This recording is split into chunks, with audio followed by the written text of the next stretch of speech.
खुलुमबाय बयखौबो धेमाजि जिल्लानि इउनाइटेड फराम अफ एक्स एनडिपि बिथांमोना खौरां बिजोङावहाय माखासे बाथ्रा बुंदों। जों एक्स एनडिपि इउनाइटेड फराम हिसाबै अल आसाम होख्रावफिनगोन जोङो आन्दलन खालामफिनगोन जोङो बायध'था होयो समा थिनब्ला जोङो गाबोननो होख्रावफिननोबो हागौ बे अबस्थायाव लागै जों मानगोनां हाग्रामा सरकारनि दैदेननायाव निश्चय एनडिपिनि समस्या जोबगोन जेलाव थानाय मुंख्लंफोरनि आरो जोंनि एनडिपिनि सोद्रोमाफोरनि समस्या जोबगोन होननानै आंहा 100% फोथायनाय दङ दानि नैबे हाग्रामा महिलारि बिथांनि सरकार नोंथांमोननिसिम आङो रादाब बुथुमगिरि हिसाबै आं धेमाजि जिल्ला एक्स एनडिपि इउनाइटेड फराम जानानै आं बरायग्रोना लानाय जाबाय। बे रादाबनि गेजेरजों धेमाजि जिल्ला एक्स एनडिपि इउनाइटेड फरामनि जि मावनो गोनां दङ फैबाय थानाय समफोराव बेखौ लानानै जोङो धेमाजि जिल्ला एक्स एनडिपि इउनाइटेड फरामनिफ्राय लानानै बोसोनगिरिनिफ्राय लानानै दैदेनगिरिसिम जोङो थांनाय 12 अक्ट'बर बेहाय जोङो धेमाजि जिल्ला एक्स एनडिपिनि सिमिन सापरियाव थानाय नैबे जोंनि नब्लां बा अफिसाव जोङो मोनसे जेनेरेल मिटिं बा गेवलां मेल लानाय जायो। बे गेवलां मेलनि गेजेरजों धेमाजि जिल्ला एक्स एनडिपि इउनाइटेड फरामा गुबुन गुबुन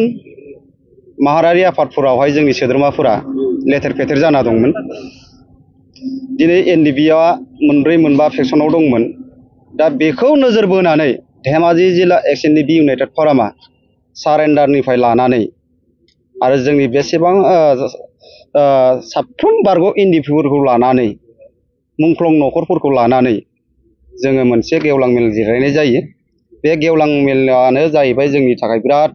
गिदिर मोनसे जोंनि स्टेटमेन्ट मानोना दिनै जोङो खौसेथियाव फैनो हाबाय जा सारेन्डारबो थाबाय आरो जोंनि बारग' एनडिपिफोरबो गासैबो सोद्रोमाफोरा थाजोब्बाय आरो मुंख्लं न'खरफोरबो थाबाय। दा बैफोरखौ नोजोर होनानै जोङो बै जेनेरेल मिटिंखौ जों लानाय जादोंमोन। दा बे जेनेरेल मिटिङाव जोङो माखासे जों थांखि दैखांनाय जादों जाय थांखिफोरखौ लानानै जोङो सिगाङाव दोननानै जों खामानि मावनो आवगायदों।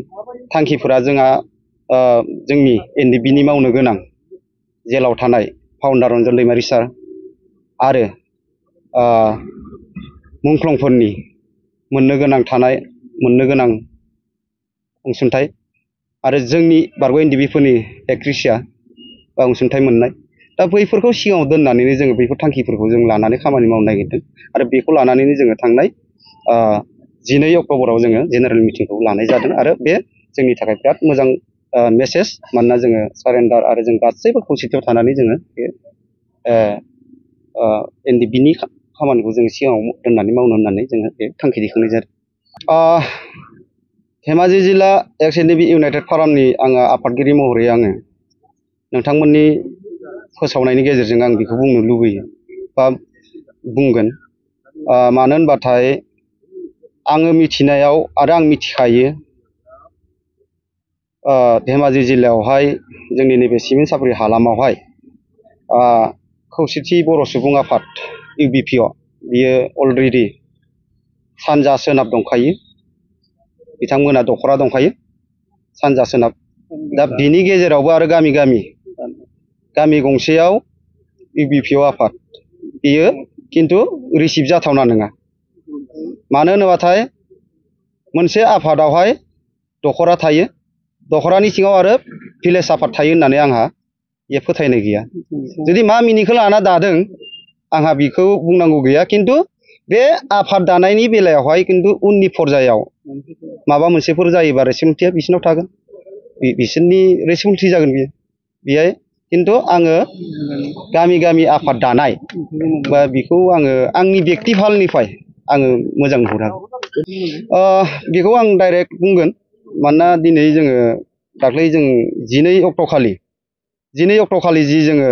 थांखि आजावदों बे थांखियावनो जोङो दैखांखानाय दङ। जोंनि मेम्बारफोराहाय जोंनि एक्टिभ मेम्बारानो जा बोसोनगिरिफोरानो जा माखासे आफादफोराव हाबसोमनानै दङ धेमाजि जिल्लानि जा बारग' एनडिपि सोद्रोमाफोरा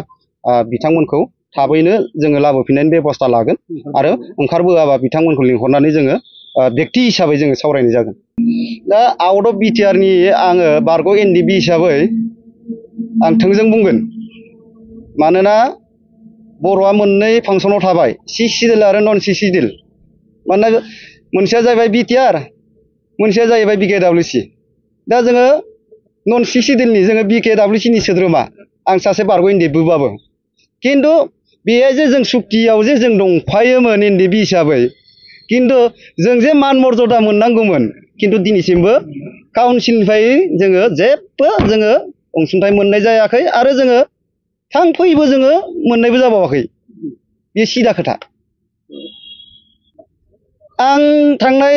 जिथुनाखि सिगनेटरिफोर बिथांमोना फेलार जादों मा बुङो नों गबिन्दआनो जा फेरेंगायानो जा सावरायग्रायानो जा आरो आं बुंबावगोन सिगनेटरि हिसाबै 3 कमिटि दाना होदोंमोन एनडिएफबिनि खामानिखौ मावनो थाखाय बै सुबुंफोरानो जाहैबाय जा फार्स्टआव दिपेन बर' दुलाराय बर' फरायसा आफादनिफ्राय सेकेन्डआव दंमोन गबिन्द थार्डआव दंमोन फेरेंगा 5 बोसोराव बिथांमोना एनडिएफबिनि समस्याखौ जेबो खामानि मावनो हायाखै आरो मावनाबो होआखै मावनायमोनब्ला दिनै नोंथांमोननि ससियेल मिडियाआव आङो बुङामोन 5 बोसोर बायदेमलांबाय बिथांमोननि सरकारा नोंना नङा कनफिडेन्ट होनबाय थायो बेखौ माने बिनि केसखौ खिन्थु सुक्तियाव डाइरेक्ट दंखाथारो जिथुनाखि एकर्ड जाखांनायनि उनावहाय जेलाव थाफिननायनि खुनु फर्मुलायानो गैयामोन बियो डाइरेक्ट पलिटिकेल नोजोर नांदों बेहाय बेखायनो बिथाङा दिनै उदां अख्राङाव फैनो हायाखै आं आसा खालामदों धेमाजि जिल्लानि एक्स एनडिएफबि इउनाइटेड फरामनि जानानै आफादगिरि महरै एबारनि फैबाय थानाय 5 बोसोरनि जिथुनाखि गभर्नमेन्ट हाग्रामानि मानगोनां हाग्रामा सरकारनि दैदेननायाव निस्सय एनडिएफबिनि समस्या जोबगोन जेलाव थानाय मुंख्लंफोरनि आरो जोंनि एनडिएफबिनि सोद्रोमाफोरनि समस्या जोबगोन होननानै आंहा 100% फोथायनाय दङ दानि नैबे हाग्रामा महिलारि बिथांनि सरकाराव जों एक्स एनडिएफबि इउनाइटेड फराम हिसाबै अल आसाम होख्रावफिनगोन जोङो आन्दलन खालामफिनगोन जोङो बायध'था होयो समा थिनब्ला जोङो गाबोननो होख्रावफिननोबो हागौ बे अबस्थायाव लागै दङ मुंख्लं दहायबो बुंदों 100% एबार हाग्रामा महिलारि सारनि दैदेननायाव एबार 5 बोसोर सरकार चान्स मोनदों निस्सय मावगोन आरो जों साननैसोनि गेजेरावनो जोङो सरकारा बिथांमोना फुल प्रेजेन्ट जाजोबोबा जों निस्सय मेसेज मोनगोन होननानै आंहा मोनसे फोथायनाय दङ एक्स एनडिएफबि इउनाइटेड फरामनि आफादगिरि जानानै नंगौ समाज फोसाबनायाव लाइमोनफोरखौ फोसाबनायावहाय दिनै बर'नि माहारियारि आफादफोरानो मोनफ्रोमबो आफादानो बिहोमा दङ दुलाराय बर' फरायसानिफ्राय लानानै बर' साहित्य सभानिफ्राय लानानै आबोबनिफ्राय लानानै धर्म आफादनिफ्राय लानानै आरो एक्स एनडिएफबिनिफ्राय लानानै रावबो गाज्रि जाजानो लुबैया सासे गथ'खौ दा बैखौबो जोङो जिथुनाखि 12 थारिखआव जिथुनाखि जों गेवलां मेल लानाय बेयो जों थांखि दैखांना लानाय जाखादों आरो बे थांखि दैखांनायखौनो सिगाङाव दोननानै जों खामानि मावगोन एक्स एनडिएफबि इउनाइटेड फराम आं नैबे थांखि आरो नोजोरखौ आं आंनिफ्राय बा इउनाइटेड फरामनि जानानै आङो थांखि आरो बे आफाद दानायनि थांखि बा नोजोराव आं दहायबो बुंदों रोखा उननि माबा मोनसे जायोब्ला समाजाव गामि वेस्टआव गावजों गाव जुदि मोनसा मोनसि मोनलायनाय फैयोबा बेनि रेसपन्सिबिलिटिया बिसिनाव थागोन होननानै आं दहायनो बुंदों आरो निस्सय बिथांमोना बेनि रेसपन्सिबिलिटिखौ लानांगोन